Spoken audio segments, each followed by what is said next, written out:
ভাবতে পারেন মৃত্যুর দেবতাও একদিন চোখে জল এনেছিলেন। একদিন এমন এক অলৌকিক ঘটনা ঘটেছিল যেদিন মৃত্যুও থেমে গিয়েছিল, আর সেই দিনটার নামই ভাতৃদ্বিতীয়া। হ্যাঁ বন্ধুরা, একদম ঠিক শুনছেন, ভাতৃদ্বিতীয়া ভাই ফোটার উদ্ভবের কারণ আজকে এই 20 সেকেন্ডের ভিডিওতে জেনে নিন। অনেক বছর আগে সূর্যদেব ও সংজ্ঞার দুই সন্তান ছিল, নাম যমরাজ ও যমুনা। ভাই বোনের অটুট ভালোবাসা, কিন্তু যম হয়ে উঠলেন মৃত্যুর দেবতা আর যমুনা রইলেন জীবনের প্রতি। বছরের পর বছর পেরিয়ে গেলেও যম আসেন না বোনের কাছে দেখা করতে। একদিন যমুনা প্রার্থনা করলেন, হে ভাই একবার ফিরে এসো। অবশেষে সেই দিন এলো।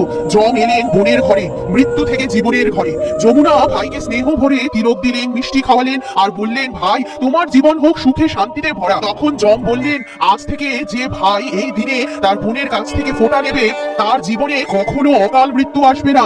সেই থেকেই শুরু হলো ভাতৃদ্বিতীয়া বা ভাই ফোঁটা। একটি ফোঁটা যা মৃত্যুকেও থামিয়ে দেয়, একটি ভালোবাসা যা যুগ যুগ ধরে অমর।